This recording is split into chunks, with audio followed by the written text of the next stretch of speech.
Друзья, всем привет! Серферы-бездельники, наши любимые девианты, приветствую в наших эфирах. Сегодня у нас они начинаются пораньше, потому что у нас такой статусный гость. Это Дмитрий Разумков, народный депутат, экс-спикер Верховной Рады, которого вы все хорошо знаете, ну, по крайней мере, виртуально знаете. И это будет первый эфир, всего у нас их будет 3. Потом у нас Тигран Авакян будет с темой «Век империи» и глобальная катастрофа ценностей. И потом Мохаммед Фараджаллах, мы рассмотрим тоже как бы всю эту саудовскую эпопею там, сквозь призму игры саудитов, не только с нашей стороны. И, Дмитрий, добрый вечер. Добрый вечер. Я думаю, что мы сегодня поговорим по многим темам, обговорим широкий спектр вопросов, тем более, что сегодня идут переговоры в Саудовской Аравии, там присутствуют и Уолс, и Марк Рубио, и с нашей стороны Зеленский поехал, хотя я так понимаю, что он в официальной части не участвует, ее ведет Ермак, который приехал туда с Сибигой там, и другими представителями команды Зеленского. Умеров, кстати, тоже там находится. Ну и, собственно говоря... Часть в костюмах, сейчас без? Да, ну я видел в костюмах вроде все. Нет, 2 в костюмах, 2 без. Да, вот. И, значит, и, собственно, сейчас большая интрига, как закончатся эти переговоры, насколько они будут успешны, тем более, что начало переговоров совпало с массовым налетом украинских дронов на Россию, более 300 штук запустили в сторону Москвы, какие-то там сбили, какие-то прилетели по НПЗ там, и по другим объектам. Ну и, собственно говоря, многие сейчас задаются вопросом, насколько это было, как говорится, целесообразно, вот, начиная переговоры, которые несколько лет официально как бы там не продолжали, не начинались там, да, после стамбульских маневров, вот делать такой шаг. Вот как вы лично это оцениваете? Я считаю, что объекты для обстрела должны были быть другие.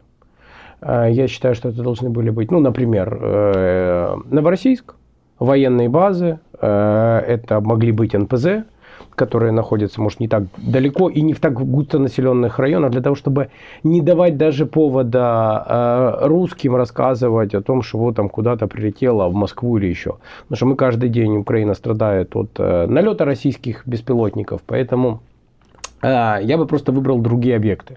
Я понимаю, зачем это делать, но что разговор идет о том, что мы предлагаем прекратить огонь в воздухе и на море. Я, мягко говоря, не очень верю в то, что это купят американцы, в то, что это купят русские. Дай бог, чтобы я ошибался. Но я думаю, что американская сторона будет давить на полное прекращение огня. Заявления были Зеленского, заявления были Ермака, и они достаточно радикальные, потому что они озвучили позицию: мы на это не пойдем. Я не вижу другого поля для маневра. Ну, то есть, что ты будешь делать дальше, если твой контрагент скажет: ну, мы тогда встаем и выходим из-за стола. Вы повторите историю, которая была в овальном кабинете, которой многие хлопали, многие говорили, что да, круто, замечательно. Проблема заключается в другом. Ты можешь, я не есть большой сторонник таких стратегий, но ты можешь так себя вести, если у тебя дальше есть план. Ну, ты выходишь с этой ситуации и рассказываешь в Европе. Европа тебя начинает поддерживать не только словом, но и делом, финансами, вооружением и тому подобное. Или же ты хочешь переориентировать страну на другого партнера, не Соединенные Штаты Америки, а какого-то другого мирового игрока. А если нет, тогда я такой стратегии не понимаю, тем более не понимаю, когда через 4 дня приходится извиняться. Поэтому, исходя из того, с чего мы начали, объекты для удара я бы выбирал другие. Удар, возможно, нужно было делать для того, чтобы показать, что не только Украина страдает от русских беспилотников и ракет, но и для России это серьезный экономический удар и удар по военной мощности. Но я бы не играл в символизм, связанный с Москвой. Это не сегодняшняя должна была быть операция. Как вы думаете, вот эта ситуация, ну, скажем так, когда мы показываем, что у нас есть возможности, не приведет ли к тому, что, просто я уверен на 100%, что приведет, потому что россияне точно так же будут бить сейчас вот для того, чтобы в такой же логике показывать нам, что они тоже могут там, условно, вынести маневровые мощности. Так они нам, смотрите, они нам каждый день, во-первых, это показывают, каждый день пролетают шахеды.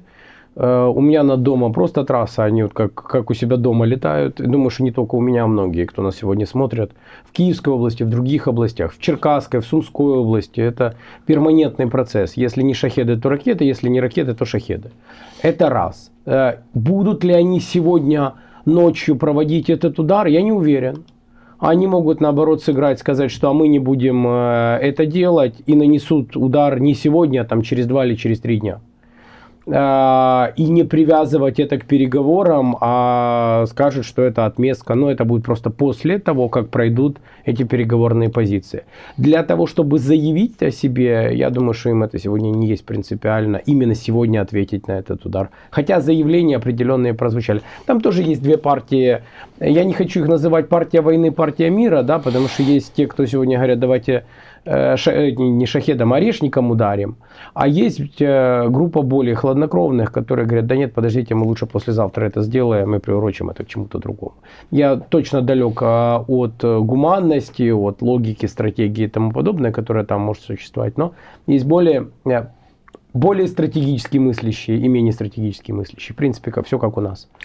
Нам прилітають кожен день, а ми повинні по новоросійську, тільки не по Москві. Гарний початок. Анатолій Фінок. А я вам этого не сказал. Я вам сказал, что сегодня это не стоило делать. Ну, во-первых, если вы забыли, мы били по Москве, и у нас с вами прилетали дроны даже в крышу Кремля. Да. В крышу Кремля прилетал дрон. И это было показатель того, что украинский оборонпром производит ничуть не хуже, притом с нуля, нежели это делает не только Россия, но и многие другие страны мира. И в этом плане его точно нужно было поддерживать. Я говорю сейчас о другом.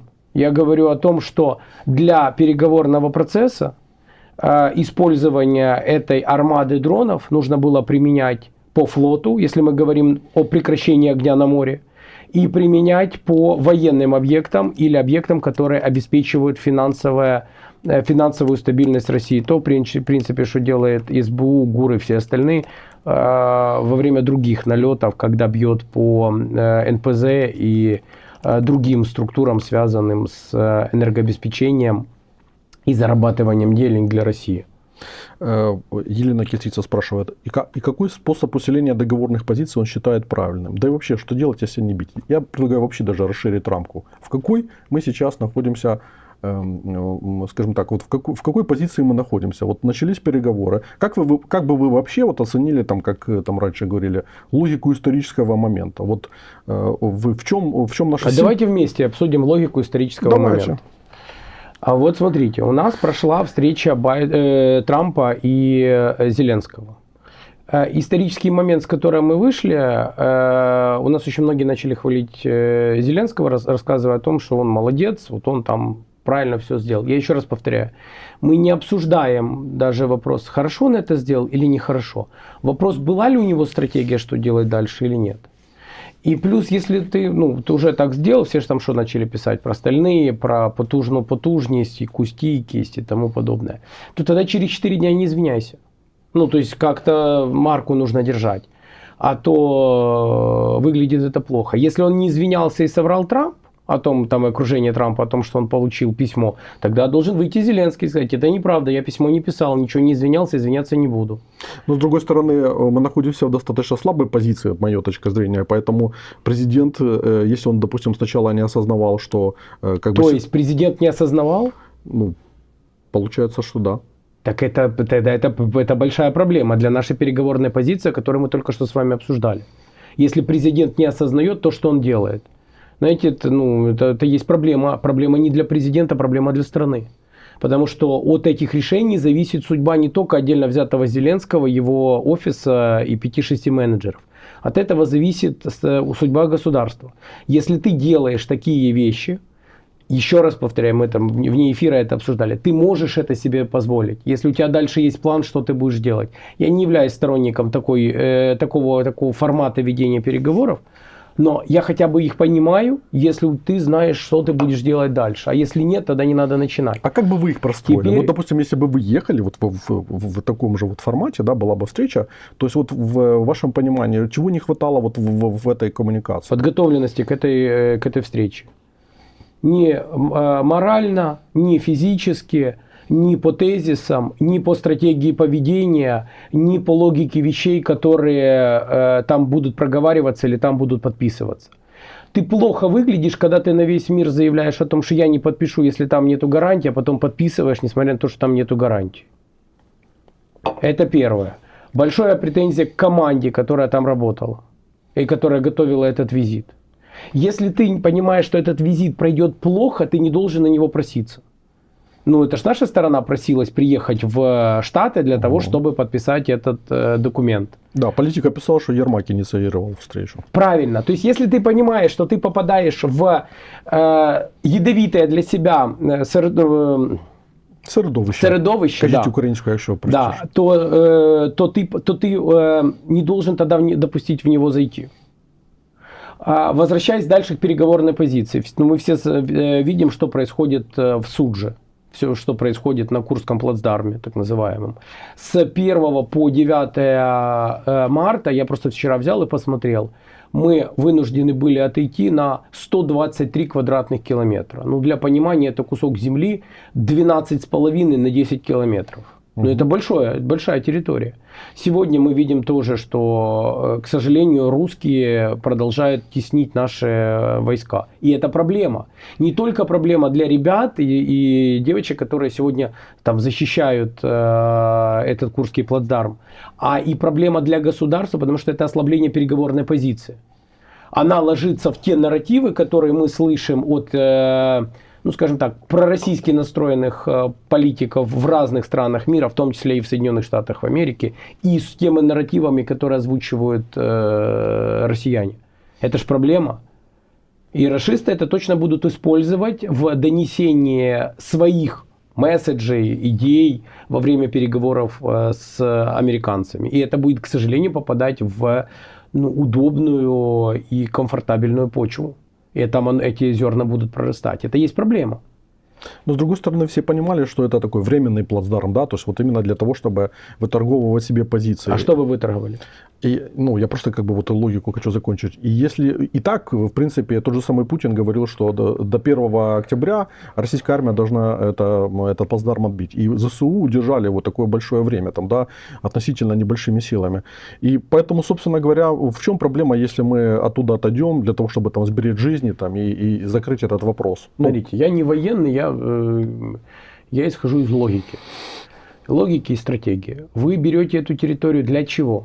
Для того, чтобы ее потом на что-то поменять. Такие нарративы были озвучены Зеленским, такие нарративы были озвучены офисом, правильно? Или если я что-то путаю, вы можете меня легко поправить. Угу. Мы их на что поменяли, что мы туда отступили?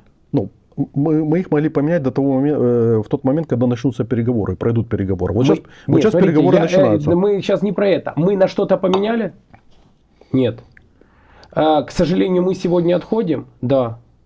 За этот промежуток времени, ну, я уверен, что вы достаточно общаетесь с военными и ездите, и многие из тех, кто нас сегодня смотрит, точно имеют родственников. Если сами не помогают, не попадают на линию фронта, то точно об этом рассказывают близкие, друзья или те, кто сегодня защищает нашу с вами страну на передовом крае. Они рассказывают, что есть проблемы с личным составом, есть проблемы с обеспечением, в том числе и связанные с Курской операцией. Она отразилась на Покровском направлении, она отразилась на направлении Кураховском и Новоселковском. Я же, опять же, ничего не придумал, я говорю то, что говорят военные. Если нет, могут написать в комментарии, что это неправда. И тогда непонятна смысловая нагрузка этой операции, которую придумывал лично Зеленский и Сырский. Это и на их двоих была написана идея этого плацдарма. Поход туда в качестве рейда, и так ходили, гуровцы туда так ходили, кто-то еще ходил. Когда зашли, уничтожили врага, захватили технику и отошли. А когда ты берешь эту территорию и потом планируешь на что-то менять, ну, на самом деле, зная логику врага, они не будут ее менять. Они же не считают своих людей, им плевать. Такое ощущение, они живут дальше в режиме Жукова, который рассказывал, что бабы еще нарожают. Извините, я ни в коем случае не хотел обидеть женщин. Вот. И исходя из этого, у них очень простая логика. Мы туда отправим корейцев, бурятов, тувийцев, русских, вот всех кого угодно. Пусть там тысячами лягут, но мы по канализационным трубам, по газовым трубам. Но нам будет плевать, сколько людей там останется, но менять мы это не будем. Они в другой парадигме живут. Если там, мы с вами понимаем, что жизнь человека – это ценность, то для них ценность все, что угодно, но не жизнь человека. Ни своего, ни чужого.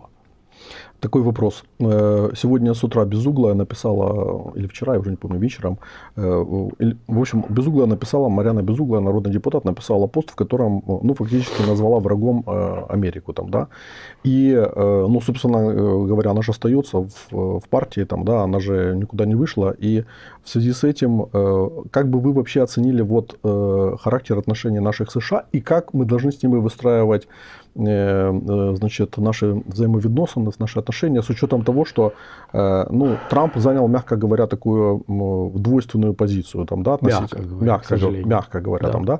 Ну, и, соответственно, мы не можем, с одной стороны, делать вид, что ничего не произошло, ну, мы не делаем на самом деле, а с другой стороны, мы не можем совершать глупости, связанные с эмоциональными какими-то порывами, потому что, ну, Штаты, несмотря на все проблемы, продолжают оставаться Штатами, и более того, они определяют сейчас и темп, и характер окончания войны, и задают вообще сценарные ходы.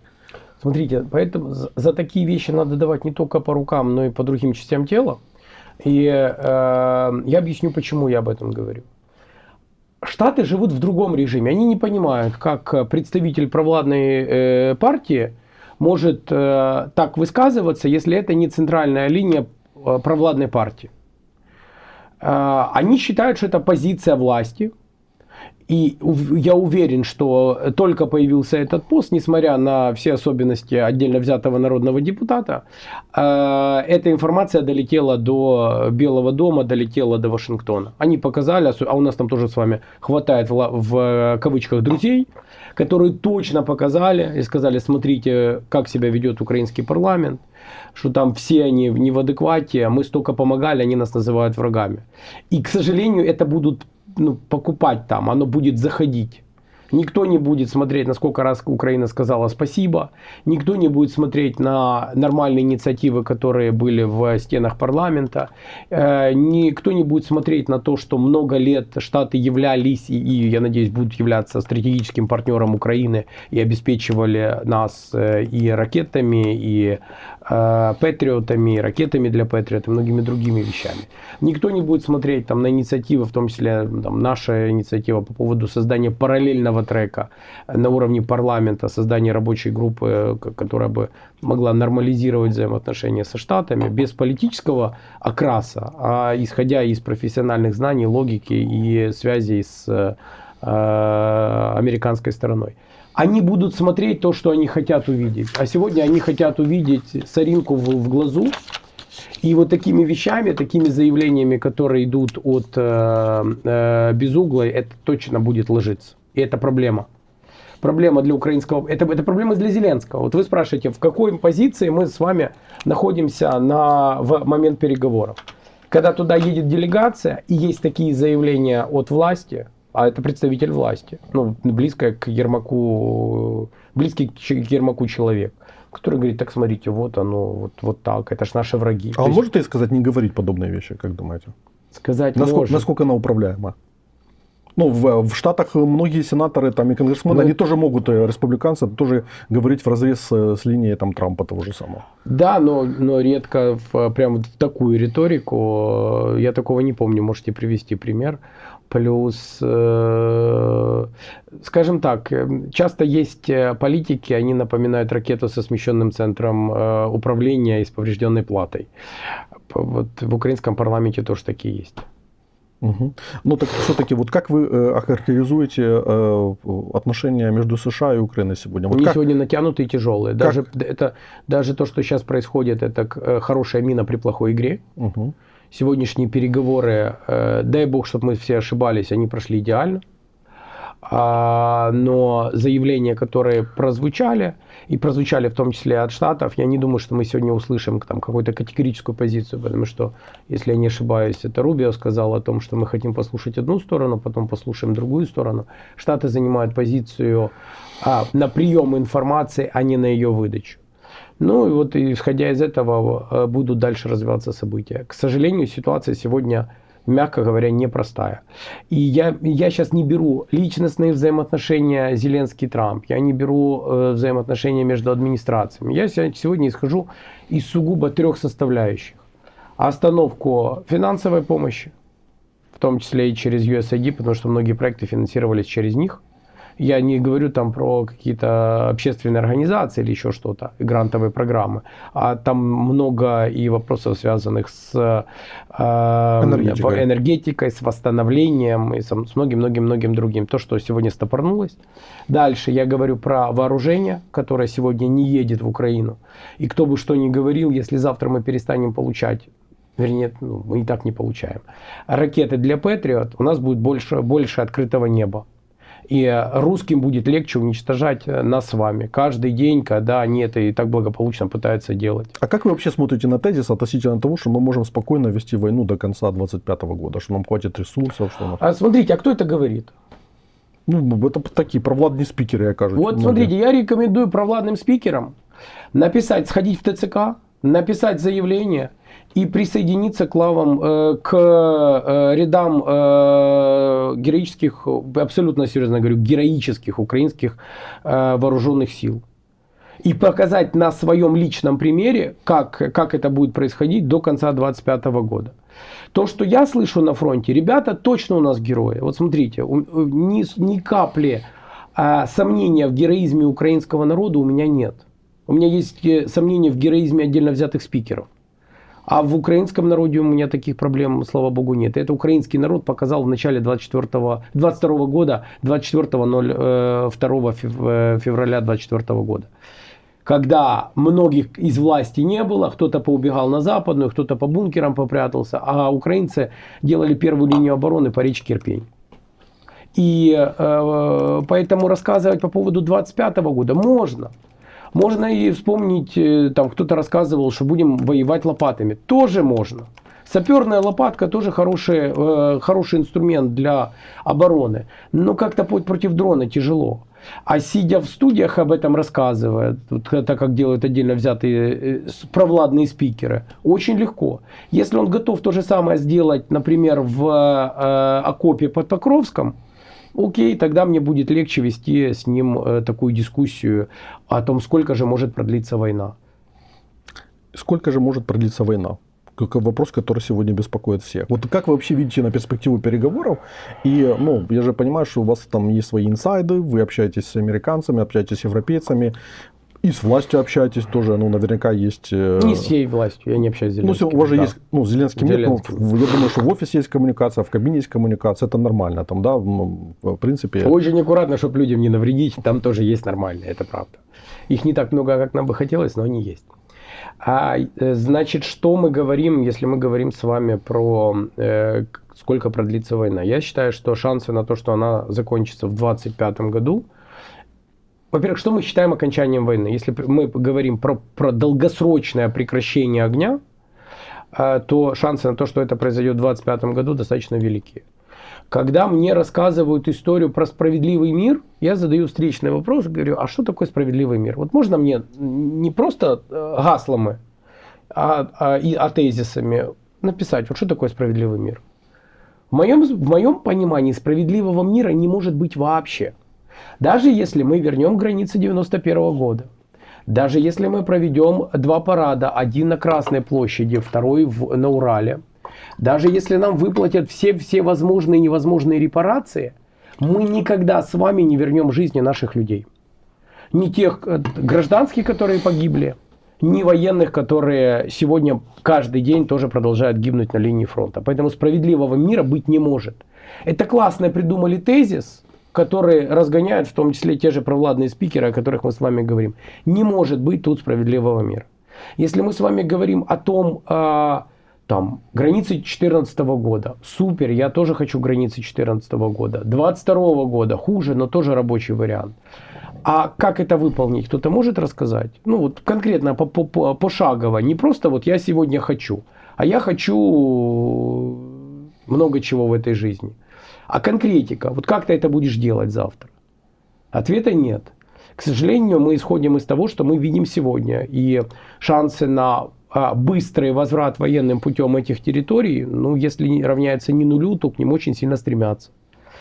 И исходя из этого мы видим позицию Штатов, которая кардинально поменялась за последнее время по объективным, субъективным и личным причинам. И ну, это приводит к тому, что я думаю, что шансы на то, что война закончится, все-таки достаточно велики в 2025 году. Не могу не прочитать этот вопрос, потому что ну вот меня всегда поражают люди, которые вот мыслят такими рамками. Андрей Мирошниченко. Разумков, сколько стоило приглашение на эфир? Ну, то есть, кто-то кому-то заплатил, или я вам заплатил, или вы мне заплатили? Вы мне заплатили чай. Да, да. Чаем. То есть вот объясните мне, как вы вообще собираетесь ориентироваться в хитросплетениях украинской политики, там, даже если, допустим, не нравится Разумков, не нравится там Зеленский, не нравится, ну, кто угодно не нравится, если вы не будете как бы понимать их позицию, этих людей, то ну, как вообще будете в чем-то разбираться? А ведь ну, на этом покоится ваш выбор, когда там будут выборы, или вообще, когда вы анализируете, смотрите на политический процесс, то ну, вы должны как минимум понимать позицию. А можно я задам вопрос коллеге с большим уважением? Вот скажите мне, пожалуйста, я могу вам нравиться или не нравиться, вам может не нравиться Романенко, вам может не нравиться кто-либо другой. Но, наверное, лучше послушать чью-то позицию, чем посмотреть по единому марафону квардроперов. Или вещи, за которые вы платите миллиарды гривен ежегодно. И которые ничего общего ни с единой национальной политикой, ни с единой информационной политикой не имеют, а превратились в монополизацию власти и просто ее популяризацию. Это неправильно. Поэтому, ну, слава богу, тут никто никому ничего не платил, вот, если серьезно. И параллельно я благодарен за возможность выступить здесь и пообщаться здесь, и поотвечать в том числе на ваши вопросы, потому что в нашей с вами свободолюбимой демократическом государстве, стране попасть на единый марафон у меня возможности нет.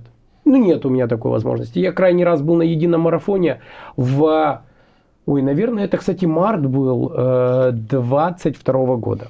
Я думаю, вы мало что потеряли, потому что я не знаю людей, которые его смотрят сейчас. Не в этом суть. Это же типа единая государственная позиция.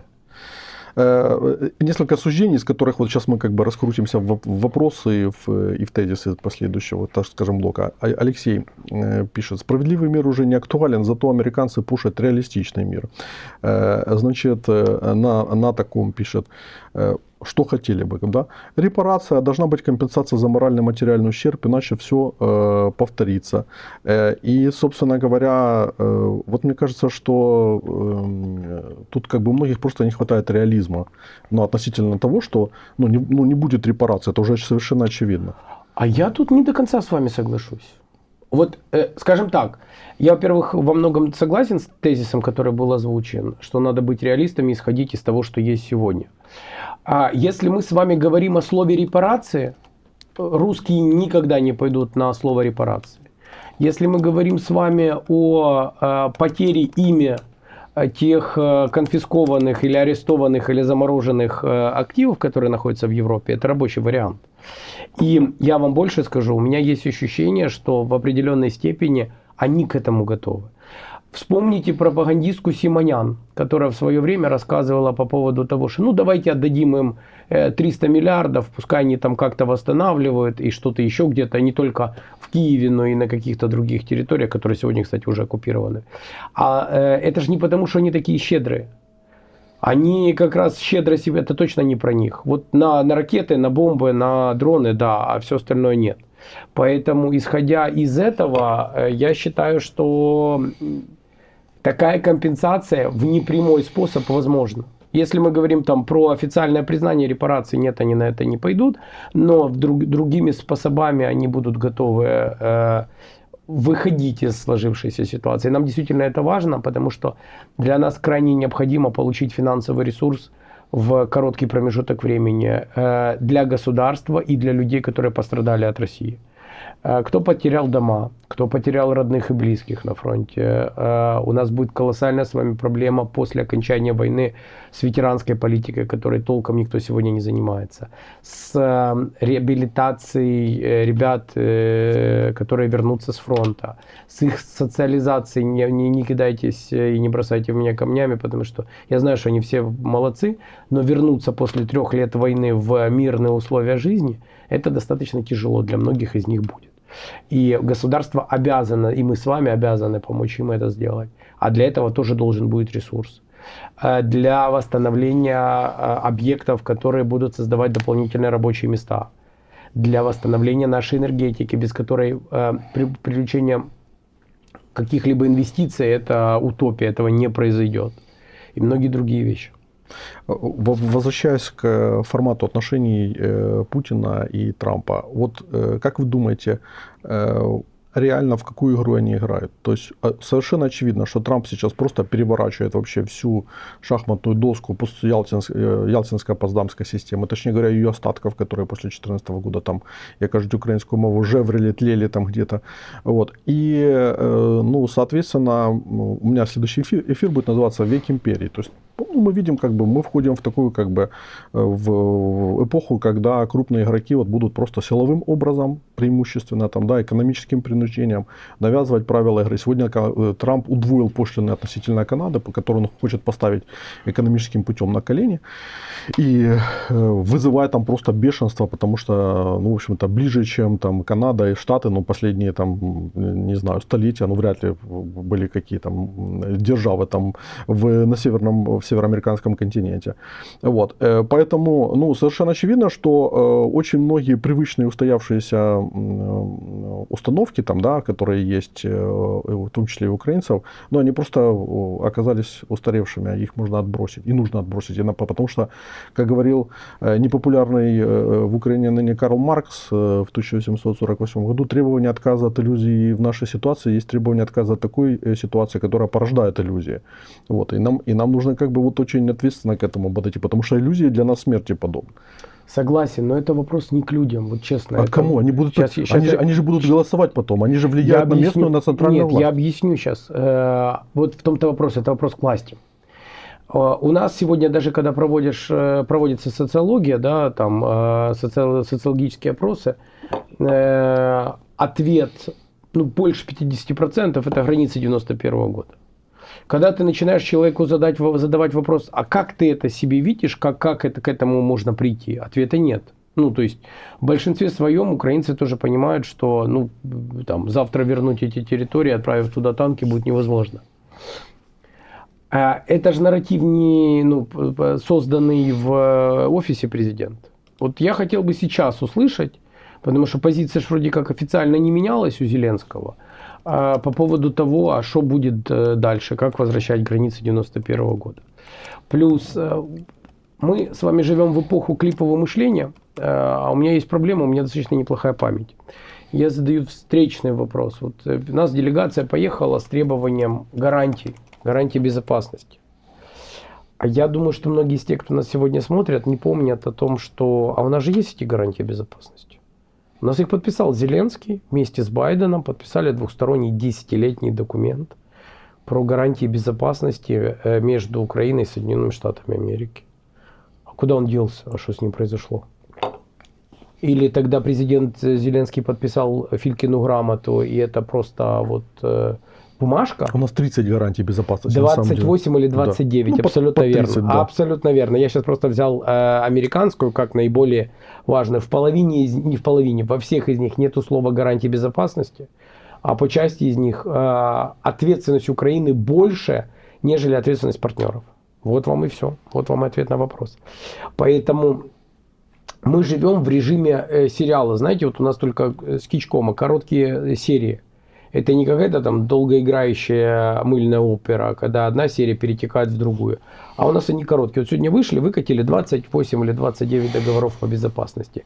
И надеются, что вы завтра про это забудете.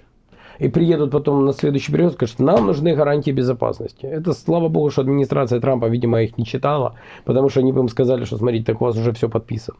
И это будет проблема нашей с вами, нашей страны. Ни Зеленского, ни Ермака, никого другого, нас с вами. Вернусь в начало. Я зачитывал перед только мы эфир начинали, зачитывал этот вопрос. Дима Глущенко, офицер, который у нас был в эфире неоднократно. Димочка, привет. Надеюсь, ты жив-здоров. Ну, судя по тому, что пишешь, у тебя все более-менее нормально. Он задает такой вопрос. Юра, приветствую, благодарю за гостя. Задай, пожалуйста, вопрос гостю. Первое. Понимал ли он на этапе работы с командой, что основная масса это прохвост, а лидер некомпетентный, закомплексованный персонаж? Второе. Чувствует ли он личную ответственность за помощь прихода к власти эффективных менеджеров? Я голосовал за из-за того, что там был Разумков. Дмитрий, спасибо большое за вопрос. Не так. Чувствую ли я ответственность? Да, чувствую. Считаю ли я многое из того, что произошло, ошибкой? Да, считаю. Всегда являлся сторонником того, что ошибки нужно не только признавать, но еще их и исправлять. Угу. Чем я сегодня и в дальнейшем буду заниматься. Вот. И мне ровно так же обидно, что многое из того, что мы хотели сделать в 2019 году, осталось на фоне желаний, и то не у всей команды. Если вы говорите про Зеленского, на тот момент нет, не чувствовал и не понимал. Объясню почему. Его практически никто не видел во время избирательной кампании, в том числе штаб. Вот то, что я говорил в эфирах, это не написано было технологами, это не написано было исходя из социологических требований, исходя из анализа социологических настроений. Это было то, что я верил. Как это получилось? Я пришел на один из эфиров, после этого я вернулся, на следующее утро я пришел в штаб, на Новоселицкой тогда был. И у Сережи Шефира я ему задал вопрос, говорю: Сергей Нахманович, ты вчера эфир видел? Он говорит: да. Я говорю: ты мне скажи, я зарплату ни за одну, ни за вторую компанию не получал. Я говорю: ты мне скажи, пожалуйста, если тебя это устраивает, если вас это устраивает, если это в разбег там с идеологией не идет, я буду ходить дальше. Если это где-то не срастается или как-то не нравится, то ты мне скажи, я просто больше не буду ходить, да и все проблемы. Не, Дим, все хорошо, все классно, работаем. Вот. А у господина Зеленского были борды, вот, весна саджаты будем, это их. Все, что там говорилось в эфире, это было мое. Еще были эксперты по направлениям. Поэтому на тот момент действительно никто не знал, что это будет так, честно вам признаюсь. Стало это понятно уже во время парламентской кампании, начало становиться понятно. А по людям, ну скажем так, тех, кого я привел в «Слугу народа», мне за них не стыдно. Я в список дал только 3 людей. Кого? Нелли Яковлева, Василий Мокан и Владимир Казак. Все. Вся остальная, кстати, команда разумной политики, которая сегодня есть, нашего объединения, которое есть в парламенте, они пришли, они остались, наверное, верные тому, с чем шли во время избирательной кампании. А можно еще такой вопрос от меня на уточнение? Давайте. А вот когда вы почувствовали, что, условно говоря, там в Z-команде и у президента начался поворот не туда? Вот Богдан там, по-моему, говорил, что там осенью 2019 года. Честно? Да. После инаугурации. В чем это выразилось? В поведении. Да? Оно как-то изменилось или что? Да, оно сильно изменилось. В худшую сторону или что? Ну, не в лучшую. Потом, кстати, Андрей Йосипович много сделал для того, чтобы такое было поведение, а потом просто его же убрали за ненадобностью. Потому он что делал? Он подогревал как-то? Он нет, не подогревал. Он, в принципе, вел себя так, он многим плохим вещам научил. Хотя он много работал, он много делал.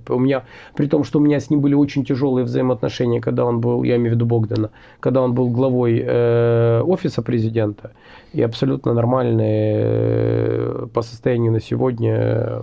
Место сидения все-таки тогда вносило коррективы в наши взаимоотношения. Если мы говорим про Зеленского, смотрите, там много историй началось. Первый конфликт такой, который имел место быть, он был еще до того, как я стал народным депутатом. Это была первая фракция. Опять же, возвращаясь к клиповому мышлению. Первая фракция, они хотели проголосовать в первую ночь 73 закона за основу, ну то есть полностью 73 закона с нарушением регламента, с нарушением Конституции. Угу. Вопрос номер раз, почему 73 закона? 73%. Правильно, да. Вот. А второе, мы когда сидели, это был парковый, на сцене был Богдан, Зеленский, я и Стефанчук. И начали обсуждать, все, давайте в первую ночь проголосуем. Я говорю, так давайте не в первую ночь, давайте в рамках закона, но в течение там нескольких недель это сделаем. И он, у нас типа демократия, поставили на голосование. 2/3 поддержала мою инициативу, 1/3 Зеленского, потому что понимали, что рано или поздно за это придется присесть. Вот. И вот тут уже как бы оно не задалось. Я считаю, что это... На самом деле, я считаю, что это было. Просто на моменте после инаугурации это стало видно. А до этого видно не было. Честно. Ну, то есть... Ну, и у вас не пошел тогда вот холодок, когда вы это увидели? У меня не было теплоты. Угу. Смотрите, это большая ошибка, кто считает, что у меня были там хорошие дружеские отношения с Зеленским. У меня никогда не было дружеских отношений с Зеленским. Меня привел в команду Сергей Нижний, земля ему пухом. Он многих людей привел, кого-то хорошего, кого-то, кто испортился, наверное, на маршруте. Он был юристом, он много делал там для квартала, и он меня познакомил в свое время с Бакановым, потом Баканов познакомил с Зеленским. И я был в штабе сначала технологом, потом стал основным спикером и идеологом того, что начало происходить.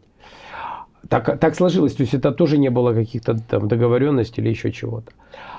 Я не сильно пересекался с Зеленским. Я помню, что мы там в свое время дважды ему пытались приносить стратегию, как нужно двигаться. И он говорит, а зачем она нужна? Я говорю, в любом процессе нужна стратегия, в избирательной кампании в том числе. Да, его нафиг не надо.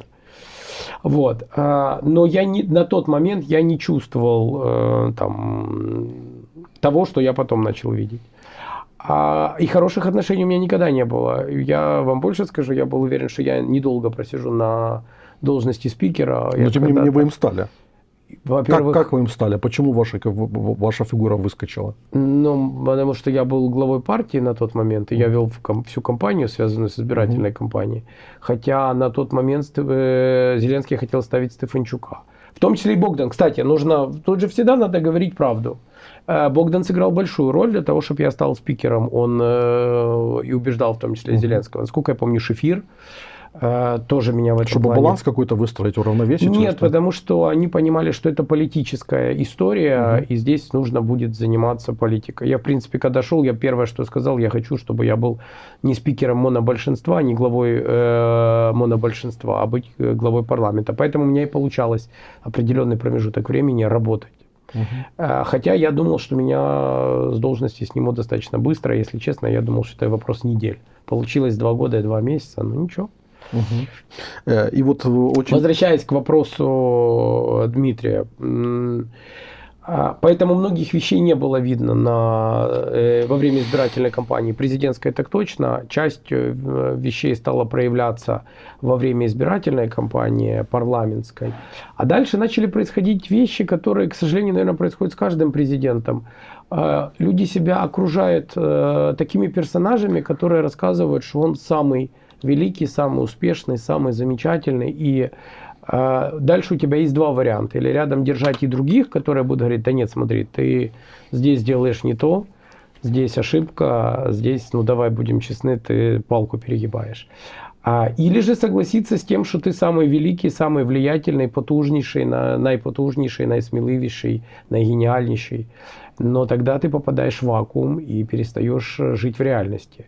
И тогда рано или поздно этот вакуум тебя задушит. Вот в этом же контексте вопрос от Сергея Кормика, наш постоянный зритель. Кстати, постоянные зрители, не только постоянные, полайкайте эфир, нас уже больше 3000 смотрит, почти там 3500 на обоих каналах, поэтому полайкайте эфир. Я думаю, что то, что Дмитрий рассказывает, крайне интересно, потому что это такой взгляд изнутри на эту всю эту кухню. Так вот, Сергей спрашивает, чи сприймає Зеленський критику з досвіду гостя, чи враховує її, особливо якщо це критика з його команди, а не зовнішні партнери? Ні. Не сприймаю. Абсолютно. Взагалі. Вважаєш, абсолютно. Причому, давайте так, це не тому, що ми з Зеленським взагалі не друзі. Це не тому, що я сьогодні не є частиною команди. А це не сприймалося ніколи. Причому, знаєте, були такі ситуації, коли наради відбувалися в Офісі Президента, вони відбувалися регулярно, і там ти йдеш на зустріч, сідаєш там з представниками Верховної Ради, кажеш, дивись, Ну це ж повне, вибачте, ну там лайно. За це просто не можна не голосувати. Треба йому пояснити на зустрічі, що це біда. Погоджуєтесь? Да, все, приходимо. Я 5 хвилин розповідаю про те, що ну це взагалі біда, за це не можна голосувати. Це абсолютно ахінея. А повертаюсь до колег по парламенту, кажу, ну скажіть, ні, якщо президент сказав, треба голосувати, значить треба голосувати. Тому там не сприймається критика, там не сприймається інша думка. І це є проблема. Ти не можеш бути найрозумніший у всьому. Плюс, мені здається, я просто теж не хочу, щоб ви там вважали, що я критикую, аби критикувати. Я не боюсь себе оточувати розумними людьми. В мене в команді багато людей, які точно розумніше і глибше розуміються по напрямкам, аніж я.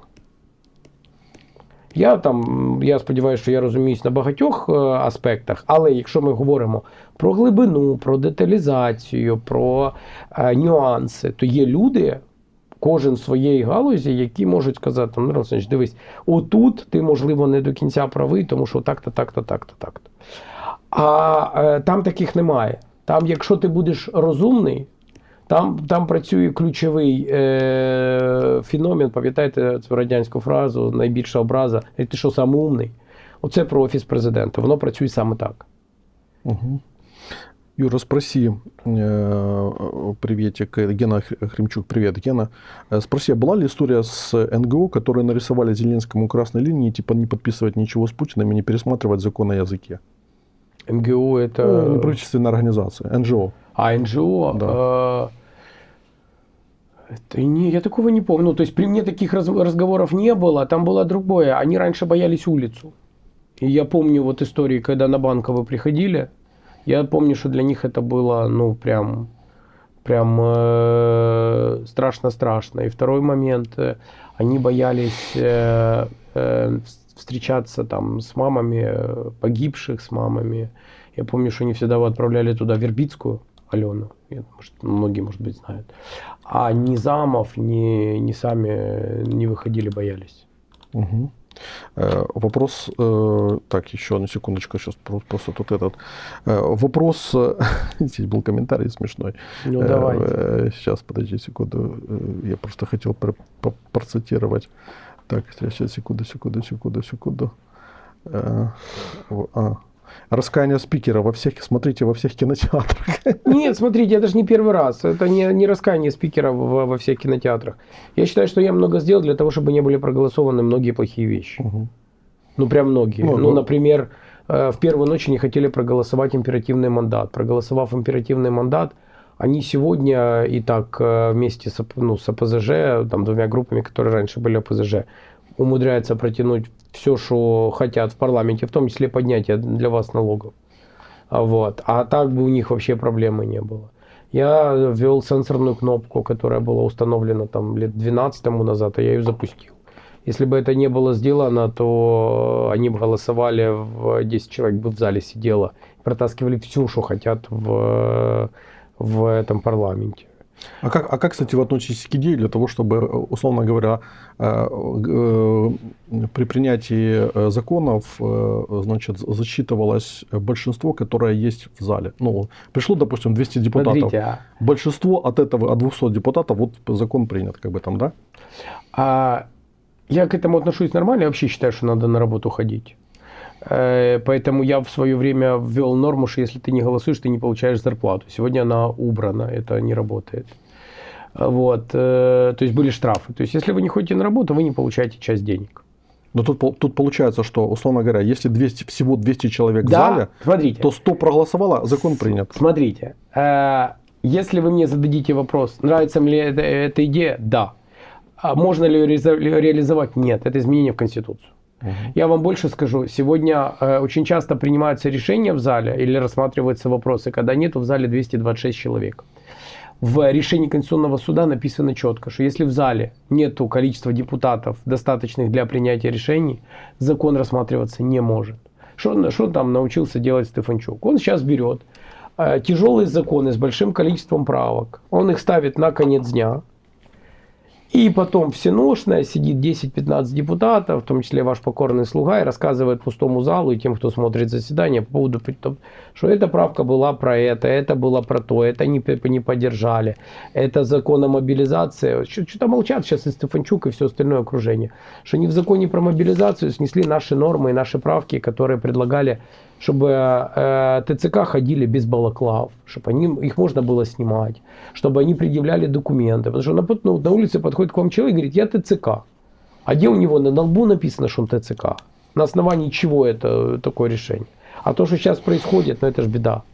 Поэтому, исходя из этого, это не раскаяние спикера, это понимание того, как нужно делать, чтобы дальше не было такого же.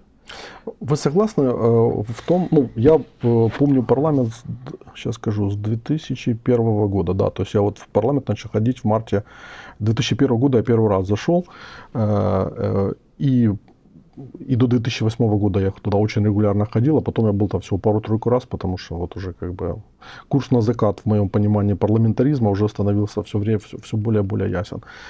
Вот как вы считаете, вот эта вот Верховная Рада, которая в 2019 году избрана, вот какое в ней реальное количество субъектных депутатов? Ну, то есть, кто способен, там, как вы, читать законы, понимать суть законов, не только читать, понимать суть законов, вот, понимать, как это, скажем так, имеет какие-то последствия для государства и, ну, собственно говоря, идти против течения, если необходимо. Вот. А количество депутатов, которые это могут или которые это делают? Которые... Ну, у которых есть такая субъектность, которые это делают, не только могут.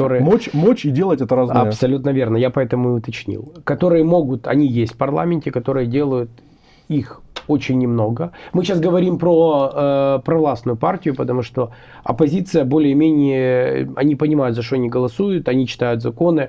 Мы команда разумной политики каждый раз перед заседаниями Верховной Рады садимся, разбираем каждый закон. Понимаем, что там есть. У нас работают классные аналитики, за что большое спасибо нашей дружной команде. И мы понимаем, за что мы голосуем или мы не голосуем. И почему, если мы не голосуем, и я, и мои коллеги можем четко пояснить, почему мы за это не голосуем. Вот сегодня, например, была история про возможность поднятия зарплат для 4 министерств. Потому что они решили, что они работают больше, чем другие. Вот все 3 правки я сегодня снес. Надо отдать должное, что именно большинство их не поддержало. Потому что Министерство цифровой трансформации, Министерство финансов, Министерство экономики решили, что они себе могут платить больше, чем остальным. На фоне, давайте армии лучше заплатите, если у вас есть лишние деньги появились. Вот. А теперь, что касаемо субъектности в монобольшинстве. К сожалению, нет. Я объясню почему. И это страшно, потому что очень часто ты приходишь, нормальные, есть умные ребята, приходишь, говоришь, смотри, за это же голосовать нельзя, это ж беда. Нельзя потому-то, результат не даст, потому-то. Понимаешь? Понимаю. Голосовать будешь? Говорит, нам же президент сказал. Я говорю, так если он тебе завтра скажет прыгнуть с 25 этажа, ты тоже будешь прыгать? Нет. Я говорю, так а вы что же самое делаете? Вы же уничтожаете субъектность и парламента, уничтожаете поднятие налогов, уничтожение экономики. Реально. Притом денег в бюджет не пришло, армии вы не помогли, закрыли ФОПов. За январь месяц закрылось 61,5 тысячи ФОПов. До этого тоже больше 22,5 закрылось. Если это перемножить на членов семьи, перемножить на тех, кто работал, это же будет беда. Вопрос такой, значит, вот в этом контексте, вот мне понравилось, чтобы вы дали как бы такой макроконтекст отношений внутри партии власти, команде. И вот возвращаясь теперь назад к нашему треку сейчас, вот, который в Саудовской Аравии там проходит, переговоры между Украиной и Россией. То есть, как вы думаете, то есть, вот Зеленский, он насколько адекватен в этой ситуации? То есть он способен, вот, он понимает, исходя из той логики действий, которую вы видите, что есть пределы у нас, что эти пределы такие-то, такие-то, такие-то, или же он действует вот в том ключе, в котором вы рассказывали по поводу стратегии, что нахрена стратегия? У меня сестра медик, двоюродная сестра медик. Она в свое время рассказывала историю, когда она пришла в психическую больницу для психически больных людей. Говорит, захожу в палату, а там сидит человек абсолютно вот визуально нормальный, говорит, ну вы же видите, вот лошадь стоит белая. И она стоит и говорит, я же понимаю, что ее нету, но он настолько убедительно об этом рассказывает, что я не понимаю, кто из нас сумасшедший. Поэтому, возвращаясь к вашему вопросу, они могут видеть эту белую лошадь. Есть проблема, что она не существует, и все другие контрагенты их не видят. Поэтому, отвечая на ваш вопрос, есть ли стратегия, опять же, я позволю себе поломать традиции вашего эфира. А была стратегия в овальном кабинете, когда получилась перепалка с Вензом и с Трампом? А вообще когда-либо была стратегия? Вот за эти с 2019 года была? Нет, думаю, что нет. Стратегия – это план, состоящий из целей, Этапов продвижения к целям. средства к их достижению. Угу. Обычно в этом плане этих целей или реперных точек, веховых точек должно быть несколько. И ты через них, проходя, достигаешь какого-то результата. Есть промежуточные, есть конечная цель. Я думаю, что нет. И я считаю, что обычно это напоминает вспышка справа, вспышка слева. И пусть не обижаются коллеги, я время от времени их называю одноклеточными. И это не связано с умственными возможностями и с инфузорией туфелькой. Нет. Это как раз о планах. План у них такой, как у пешки. Ходить на одну клетку. Ну, только в первый шаг, первый ход пешка в шахматах может сходить на две клетки. Все остальное это одна клетка. Вот они ходят по одной клетке. У них нет видения стратегии, у них нет видения этого поля. И это не только их проблема, это проблема страны. Вопрос такой. Вот в условиях, когда мы понимаем, что стратегии нет, в условиях, когда мы видим, что есть давление со стороны США и со стороны России, и причем давление США нарастает, потому что, ну, допустим, там Трамп сказал, во всяком случае, у Бильд был слив позавчера, по-моему, что Зеленский, если Зеленский останется президентом, то оружие давать не будет, как бы там Штаты, там, да, такую линию администрация толкает, хотя я не слышал публично, там, чтобы не сказали, но вот в Бильд такой слив был. Вот в этих условиях, что для Украины является достижимым, ну, то есть, что реалистично достижимо, там, условно, мы понимаем, что границы 91 года недостижимы, во всяком случае, в обозримой перспективе. Потом, даже границы 22 года недостижимы, да? Что достижимо реально? Достижимо прекращение огня по существующей линии. Угу. Возможно, выход, я думаю, что это возможная переговорная позиция, выход русских из Харьковской области, из там, Сумской области, где они чуть-чуть есть. Угу. Притом они не будут это называть обменом на Курскую область. Они просто могут... Помните, как у них это называлось? Обратное наступление или как-то по-другому еще. Вот. Нам действительно нужны или миротворческие войска на линии разграничения, потому что если этого не произойдет, то это приведет к негативным последствиям в коротком промежутке. А это реалистично? Вы видите готовность Европы идти на такой шаг? Я думаю, что не только у Европы такая возможность существует. Еще одним из альтернативных вариантов есть разведение, но он хуже на самом деле, это разведение войск, создание демилитаризованной зоны. Речь идет там по-разному. Кто-то говорит про 15 километров в каждую сторону. Это точно убирает ствольную артиллерию, там многие системы РСЗО, но не убирает дроны. И это обязательства, которые на себя будут брать по контролю соблюдения прекращения боевых действий, на себя будут брать Штаты. Возможно, это будут и другие большие игроки на международной арене. Русским, к сожалению, тут верить нельзя. Мы понимаем, что русское слово ничего не будет весить. Завтра они могут от этого отказаться. Поэтому должны быть другие гаранты сохранения этой безопасности. А подпишут ли с нами какой-то конкретный договор, а то мы гарантируем, я не знаю.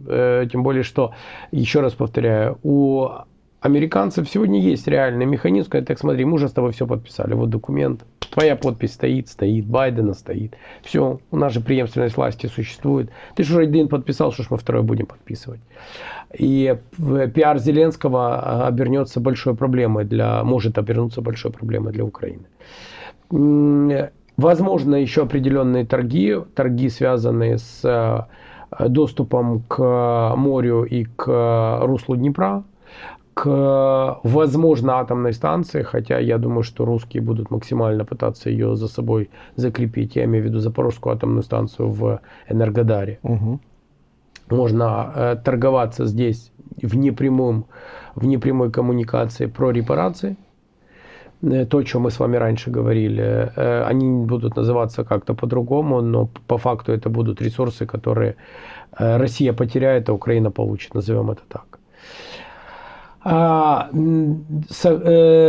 не думаю, что там вопросы уменьшения армии, она и так будет у нас меньше, потому что история про то, что мы будем держать дальше миллионную армию, это невозможно, физически невозможно, у нас не хватит ресурсов ее обеспечивать. Угу. Но это вопрос переговорного процесса.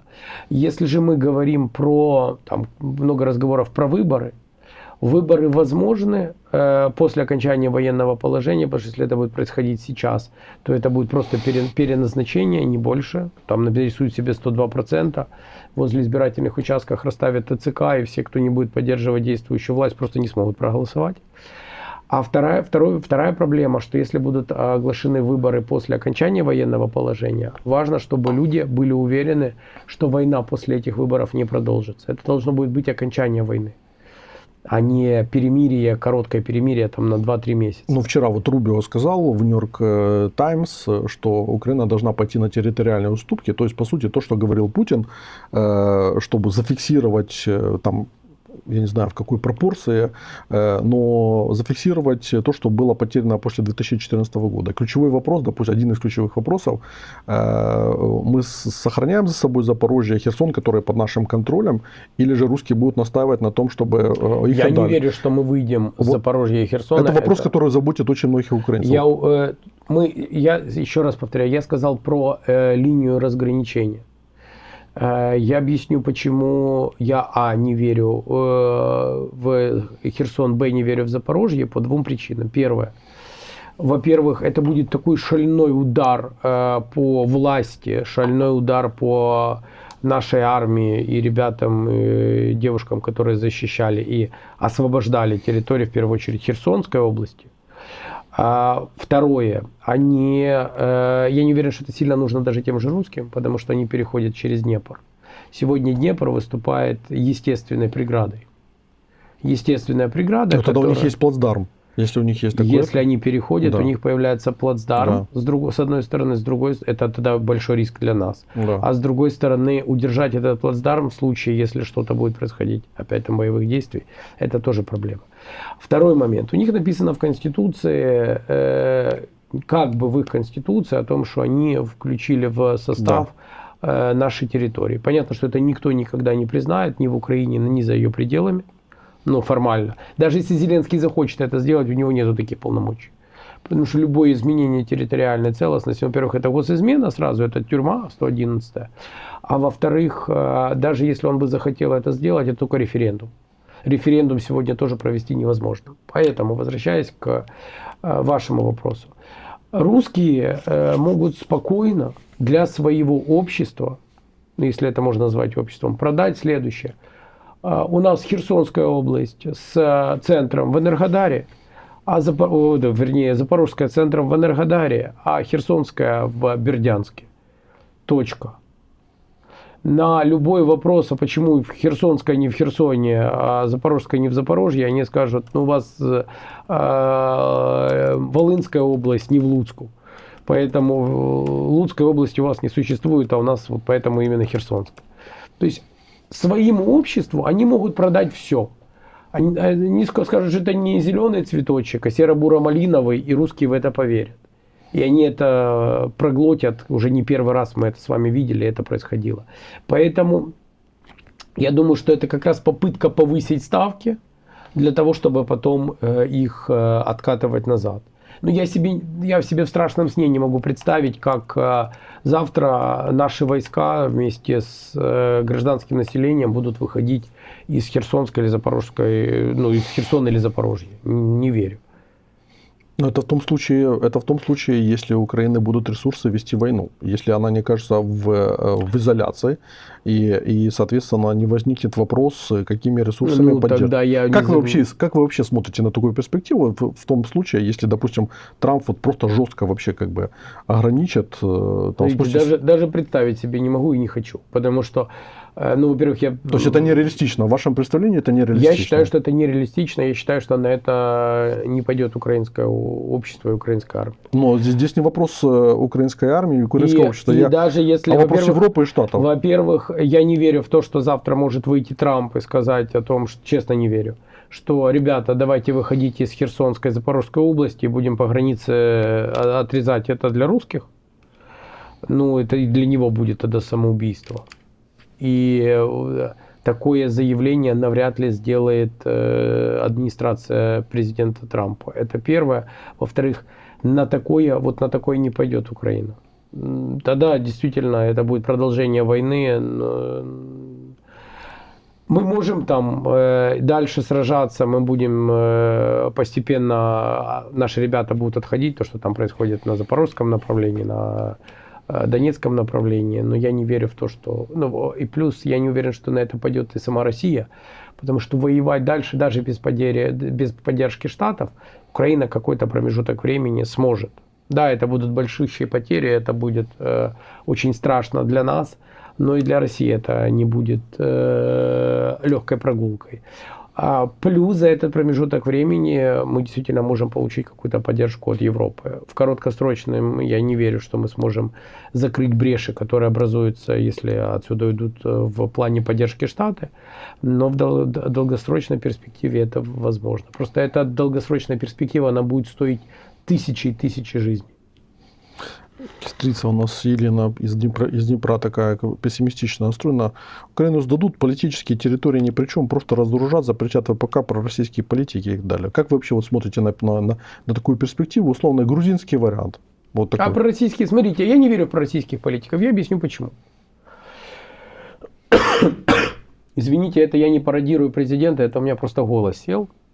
Да, вы заболели. Если мы говорим про... Чайку попейте. Спасибо большое. Если мы говорим с вами про российских политиков, они существовали до полномасштабки.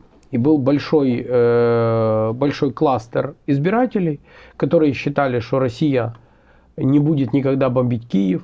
Я таких хорошо знаю. Вот, что это все равно братский народ, что мы же одинаковые, что мы какие-то еще. После 24-го все сильно поменялось. Да, я понимаю, я не люблю вешать клише, но, знаете, как говорят, есть там сильно пророссийское общество, которое до сих пор ждет Путина, и часто их там называют ждуны или как-то по-другому. Да, есть такие. Я считаю, что это очень небольшой процент, но он существует. Все остальные, которые считали, что Россия друг, что Россия брат, что там братский народ, что бомбить Киев не будут, а у них все поменялось 24.02.22 года. Они сегодня не проголосуют за политическую силу, которая будет отстаивать интересы Путина в Украине. Ну, Мураев, например. Вот я вижу, как бота раскручивает Мураева. Уже пошел. Чьи боты? Русские? Ну, так они же не будут голосовать. Ну, пускай они раскручивают. Они могут раскручивать все, что угодно. Я просто к чему, что технологически, вот мы с вами же как понимаем толк в политических технологиях. Я просто вижу, как технологически начинают вот эту фигуру двигать по... Так они Путина могут завтра раскручивать. Ну, с Путиным все понятно. Вот просто как бы, если у них бы не были какие-то... Так, а подождите, Мураев не живет 5 лет в Украине. Да, о чем мы можем даже говорить? Правда. Он не будет даже зарегистрирован. Да, но это если не будет, опять-таки, если Россия не будет продвигать соответствующую позицию, которая будет подразумевать, что должны все граждане Украины формально как бы там, да, иметь возможность баллотироваться. Ну, давайте сейчас померим, сколько весит Мураев в социологических опросах. Просто даже не берем, не привязываемся к... Вот берем какого-то пропутинского политика, который выходит, говорит, Путин молодец, я за него буду представлять его интересы в Украине. Это сколько он наберет? Ну, это ж бред, ну, такого быть не может. Во-первых, это сразу госизмена, даже если эта война закончилась. Ну, давайте будем честны. Это даже в рамках действующего законодательства. Во-вторых, за него не проголосует украинское общество. Я уже не беру там отдельно взятые потенциальные политические силы, которые придут и просто набьют морду. Как вы вообще видите, кстати, вот послевоенный политический расклад? Ну, в том плане, что он же, наверное, будет достаточно опасен для политиков, что много людей с оружием, с ПТСРом, как бы, и прочими вещами. То есть... Да, он и сегодня опасен, и не только для политиков, черт с ними, с политиками, для людей опасен. Но есть же разные люди. Есть кто-то вернулся с фронта и начал заниматься бизнесом, и все у него хорошо. А есть те, кому будет тяжело адаптироваться после. Это не проблема украинских защитников или украинской армии. Это проблема, которая всегда существовала после войны. Мы с вами будем жить в режиме, ну, фактически, пост-Третьей мировой. Потому что, да, это война формально, которая происходит между Украиной и Россией, а по факту это глобальная война. Потому что есть ось зла в виде России, Ирана и Северной Кореи, есть еще другие государства, которые их поддерживают. Для Трампа это уже не ось зла. Уже для Трампа это уже не ось зла, уже ситуация поменялась. Сейчас... Я про себя, я же не про Трампа сейчас говорю, я говорю про себя. Потому что все, кто воюет против Украины, они сегодня являются для меня и для вас осью зла, точно так же для тех, кто нас сегодня смотрит. Иначе бы они, наверное, нас не смотрели. Поэтому, исходя из этого, это ось зла. И это глобальная война. Да, в ней меняется, к сожалению, настроение наших партнеров. Но давайте будем честны. Отдельно взятые наши персонажи сделали так, чтобы эти настроения менялись. И не только сейчас, а и раньше. Просто не надо лезть со своим уставом в международные, во внутриполитические процессы в других государствах. Без вас разберутся. Вы в этом плохо разбираетесь, вам нечего туда лезть. А потом ходят и расстраиваются. Говорят, а как же так получилось-то? Мы поддерживали одних, а выиграли другие. Мы же ездили агитировать за одних, а выиграли другие. Вот и поэтому разгребаем. Только разгребаем мы все с вами. Мария Тановицкая пишет: у нас изменилось сегодня понимание пророссийскости. Сегодня для того, чтобы тебя назвали пророссийским, достаточно не ненавидеть русских. Смотрите, это так делают люди, у которых, видимо, низкий уровень воспитания и уровень IQ. Мы сейчас про русских каких говорим? Про тех, которые по нам запускают ракеты. Ну, я думаю, что тут точно в дефинициях не нуждаемся. Или мы говорим про тех русских, которые вместе с нашими ребятами сегодня помогают освобождать или защищать нашу родину. Поэтому не обращайте внимания просто на идиотов. Они всегда были, есть и будут в нашей жизни. Всегда. Притом, часть, вот тех, кто громче всего кричит, как надо родину любить, часто палец о палец не сделали для того, чтобы этой родине помочь. Поэтому просто не обращайте внимания, делайте свое.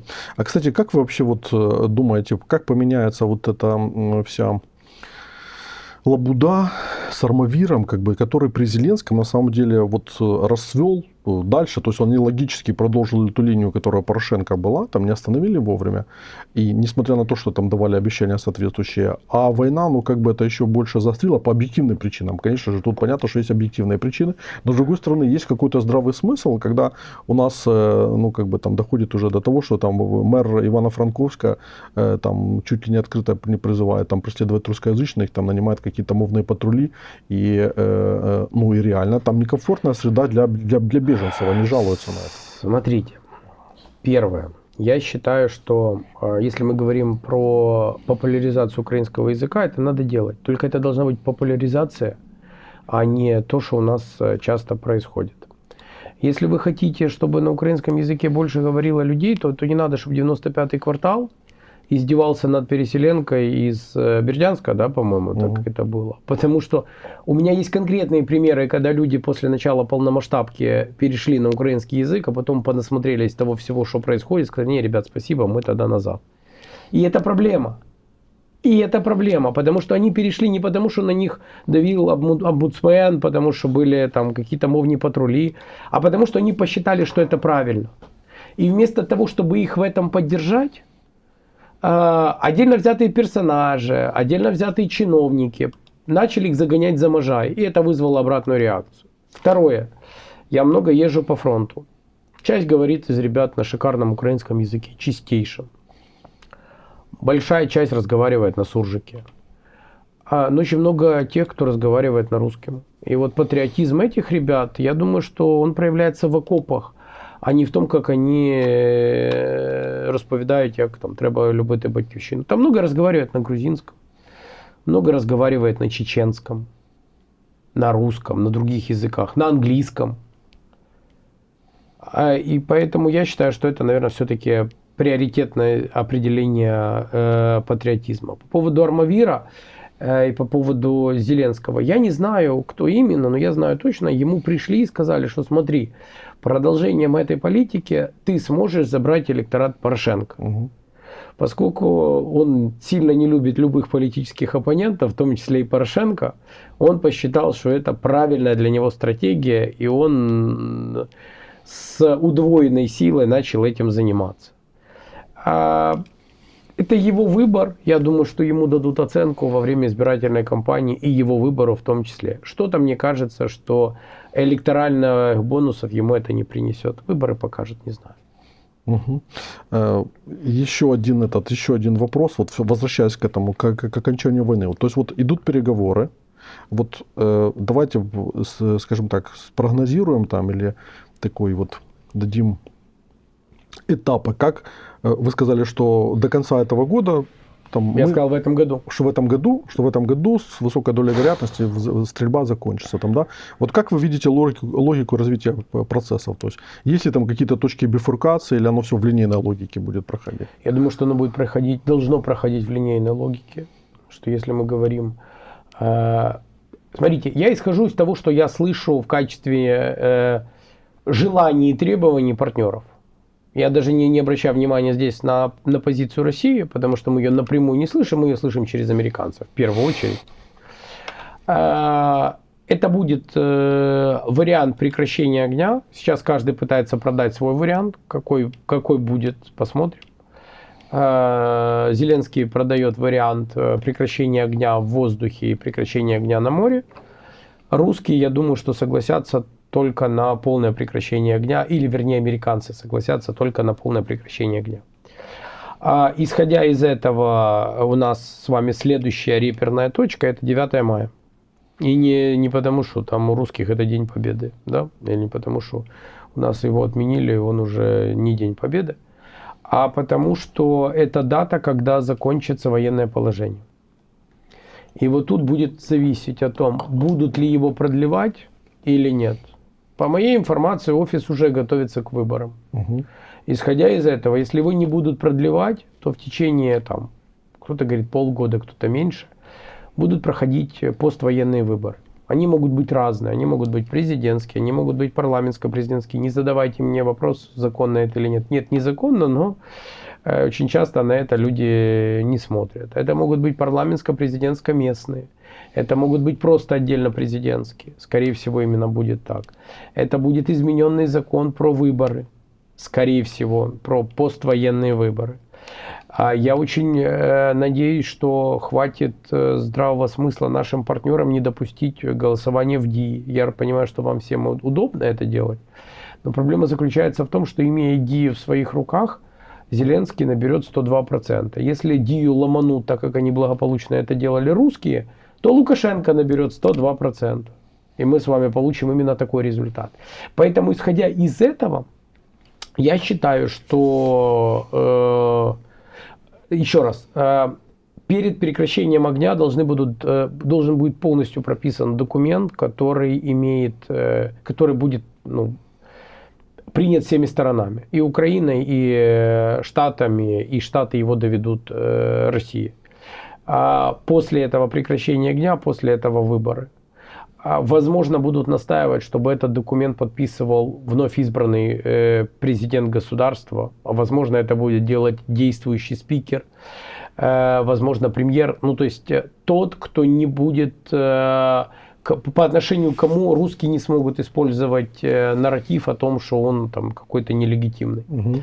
Притом я раньше говорил, что Зеленский что должен был сделать? Он должен был сходить в Конституционный суд в свое время в 2023 году, получить бумажку о том, что его полномочия продлеваются до конца военного положения. Сегодня не было бы даже этих разговоров.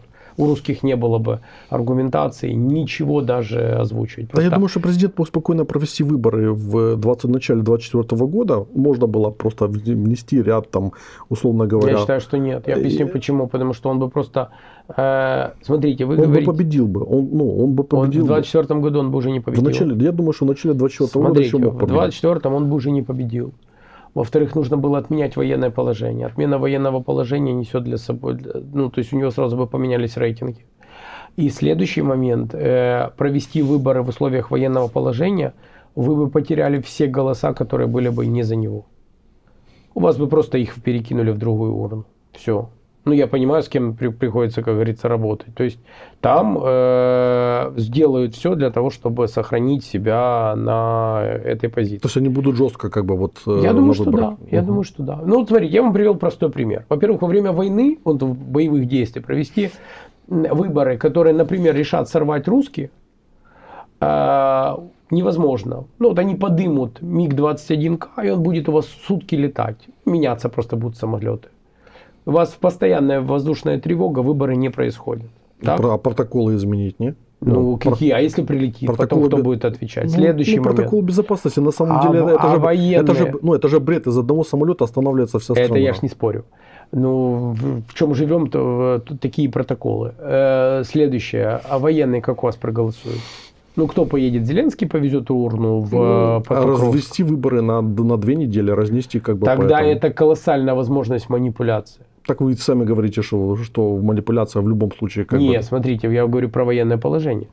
Следующее. Вы возле каждого участка выставляете ЦК, и все, кто идут голосовать не за Зеленского по определенным спискам, они поедут служить в армию.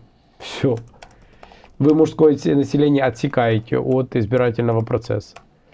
Просто оно не придет, даже если этого не будет. Просто пустят слух, что там будут принимать и проводить бусификацию. И никто не придет. Вот и все. Поэтому выборы, к сожалению, тогда провести было практически невозможно. Хотя многим, я вам больше скажу, я думаю, что в первую очередь это было уже невыгодно Зеленскому. А если не весной, то осенью так точно. То, тем не менее, последствия мы с вами видим. Так, я тут просто тупые вопросы вообще как бы отсекаю. И я думаю, что, смотрите, мы уже 1,5 часа говорим, сколько у вас по времени еще? Ну, давайте еще 15 минут поотвечаем на вопросы. Да, давайте это, потому что тут очень много по экономическому блоку, но я думаю, что нам позже будет сделать там спустя какое-то время отдельное интервью, потому что, ну, чтобы не было разорвано, как бы так. Но был вопрос вот в самом начале, там, да, Василь Лавренюк спрашивав: гість навіть дуже непоганий, у мене питання дуже нетипове для теми стріму. Які книги пан Дмитро порадив читати, історичні, філософські, політологічні? Просто цікаво, на що опирається гість у своєму житті. Зараз більше, дякую за запитання. Зараз більше. Зараз я читаю, наприклад, книгу Трампа про мистецтво укладати угоди. Угу. Тому що ти маєш розуміти, з ким ти маєш діло. Хто є, хто може бути твоїм контрагентом. І як, ви відкрили щось для себе інтересне там? Ти починаєш розуміти ідеологію і бачення людини, яка приймає рішення. І якісь речі починають ставати тобі зрозумілі в його діях. А якщо ти розумієш його дії, ти можеш планувати свої. Тому що якщо ти цього не знаєш, ти йдеш в осліп. На осліп. У Трампа прослеживается некий алгоритм в его поведении. Я ще не дочитав, але да. Угу. Я ще не дочитав. Але да. В чому він заключається? В швидкості прийняття рішень і в комунікації, яку навіть там починається книжка про те, що він проводить зустрічі, які дуже короткі, там по 15 хвилин, або телефонні розмови. І це триває повний робочий день. Тобто це дуже швидкий максимально мають бути для нього результативні. І що для того ж Трампа є принциповим питання укладання самої угоди, а не те, що він від неї отримає. Угу. Это, кстати, в контекст встречи в овальном кабинете. Абсолютно верно. То есть даже прочитав это, можно было... Даже просто начав читать. Да. Это буквально, я вам сейчас говорю про первые страниці. Угу. Тому, Василь, ну, це те, що останнє. А так, раніше було більше часу читати, зараз менше. Більше читав історичних книжок, пов'язаних з 18-19 сторіччям. І російських авторів, і наших. Причому дуже багато речей, до дуже багатьох персонажів ти дивишся і прям можна одягнути на тих чи інших сьогоднішніх суб'єктів політичної діяльності, як в Україні, так і в Росії. Угу. Це цікаво. Я є прибічником того, що в історії все повторюється. Таке питання. Ви коли от читали книжки до того, як стали спікерами і прийшли в велику політику, і коли ви там опинилися, то чи є відмінність від тим, ну що, мовно кажучи, коли пише там Макіавеллі, там, чи якісь такі класики, там, да, які писали там про політику, про логіку дій в політиці, там, і тим, що ви побачили середини? Наскільки, скажімо так, наскільки там Макіавеллі, я не знаю, там Лок, наскільки там така класика, там нова і стара, вона ну, дає можливість... Дає можливість. Є речі, які, наприклад, я читав вже після того, як я опинився на посаді. 48 законів влади, наприклад. Я читав вже після, я до цього не читав. Багато з них написано правильно з точки зору покрокових дій. Але не по всім законам влади я готов би був жити. Я про ці 48. Тобто твоє бачення, твоє внутрішнє сприйняття тих чи інших процесів, воно все рівно впливає на те, що ти будеш робити. Интересный комментарий. Я просто объясню, потому что он этот человек не понял. Я прожил 90-е. Что такое загнать за Можайск? Откуда такой балканский базар? Это не балканский базар. Загнать за Можайскую линию, это еще со времен Российской империи и Советского Союза. То есть это как раз линия обороны, которая там была во время наполеоновских войн там, или во время Второй мировой войны. Там, да, поэтому, Второй мировой войны, да. То есть это не имеет отношения никакое к тому базару, о котором вы говорите. Это вы просто историю не знаете. Значит, за Можай. Так, и вопрос такой еще дальше вот в продолжении. Кто для Дмитра моральный авторитет? З політиків, мабуть, малося на увазі. Я думаю, що мій батько. У мене багато людей, там, які мені імпонують як історичні постаті, але якщо ми говоримо про морального авторитета в політичному плані, на кого я рівняюсь, я думаю, що батько. Його не стало достатньо рано, його не стало в 99-му році, мені було 16 років. І я навіть зараз не зустрічаю людей, які про нього говорили погано. Вірніше, не так. Він міг не подобатись, його могли не любити, але до нього ставились з повагою. І його немає вже скільки років, і досі цей тренд зберігається. А вы с Кучмой не общались на этот счет? Общался. Да? Общался. И у Кучмы, у Леонида Ильича были разные этапы взаимоотношений с отцом. Вот. Но он был, кстати, одним из последних, кто приезжал попрощаться с папой еще, когда он был живой. Буквально там за день до, наверное, смерти. Вот. И тогда отец работал замсекретаря Совета национальной безопасности и обороны. Горбулин возглавлял. Горбулин возглавлял. Это был самый сильный РНБО. Да, ну, это был 99-й год. Да. Да. Он много сыграл в избирательной кампании, первой избирательной кампании Кучмы. Он был первый, кто ушел в отставку с поста первого помощника президента, потому что был не согласен с тем, что происходит на тот момент в администрации, которую возглавлял Табачник. А потом он был в РНБО, а потом его не стало. Мгм. Возвращаясь к книгам, что вы вот еще, ну, про Трампа понятно, что вы еще прочитали, условно говоря, вот когда уже стали спикером там и в большой политике оказались, это первое.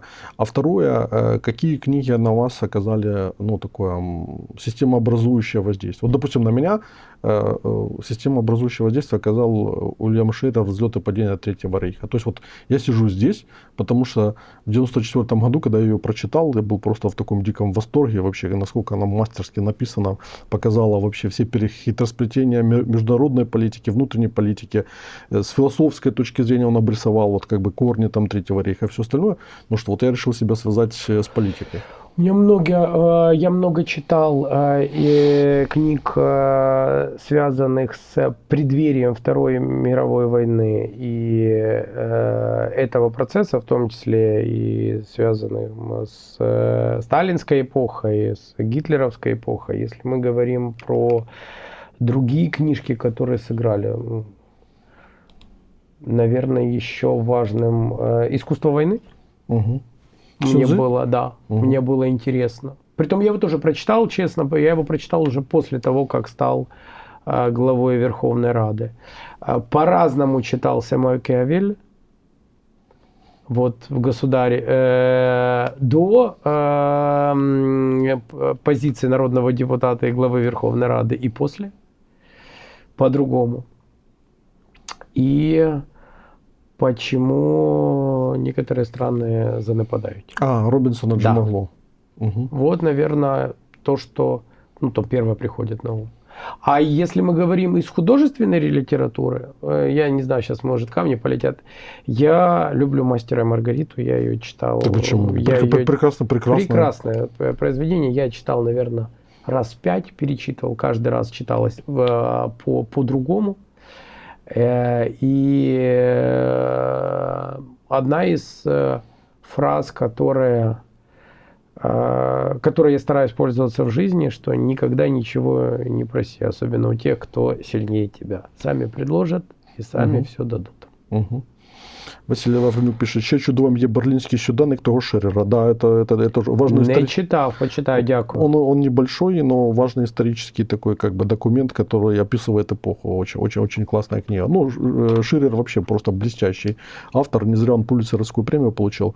Вопрос из другой сферы. Что Дмитрий думает по поводу отношения страны к людям, которые выехали? Ну, не страны, в данном случае в вашем отношении. То есть вот... Нет, смотрите, я отвечу, и я тогда поделю на две части. Что отношение страны и что я считаю по этому поводу. Отношение страны абсолютно скотское происходит, потому что когда президент через Сибигу запрещает выдавать предоставлять консульские услуги тем, кто выехали за рубеж, когда министр образования рассказывает о том, что европейские государства не должны платить за обучение украинских студентов, когда Зеленский говорит о том, что люди, которые получают деньги за рубежом от государств, где они находятся, должны ничего не получать, а деньги должны присылаться в Украину, а мы уже тут сами без вас разберемся, кому что давать. Когда у нас гарант Конституции делит общество на две категории: тех, кто за рубежом, и тех, кто внутри государства, например, Вовина 1000, пресловутая, они же как запустили, что те, кто в Украине, имеют право на 1000, а те, кто за пределами Украины, не имеют. Но они живут в режиме простых, быстрых, но абсолютно неправильных решений. Я задавал следующий вопрос, на который мне никто ответить не мог. Скажите мне, пожалуйста, вот жила семья, жила весь промежуток времени здесь. За день до Вовиной 1000, на принятие решения Вовиной 1000, она выехала в Польшу. Она получит эти деньги? Нет, не получит. А если она все время находилась в Польше и за день до Вовиной 1000 приехала, получит? Да, получит. Я говорю, так а где справедливость? Поэтому то, что сегодня делает власть, это является проблемой для государства. Почему? Потому что нам реально нужно будет сделать так, чтобы люди вернулись назад. Я понимаю, что это практически невыполнимая задача вернуть всех, но надо приложить усилия максимально для того, чтобы люди повозвращались. Потому что в большинстве своем это люди, которые умеют работать. Они часто выехали со своим ресурсом и деньгами. И они вывезли самое, наверное, дорогое, что есть у каждого государства. Они вывезли детей. И если я не хочу, чтобы эти дети стали поляками, британцами, французами, немцами, американцами или канадцами. А что может дать Украина?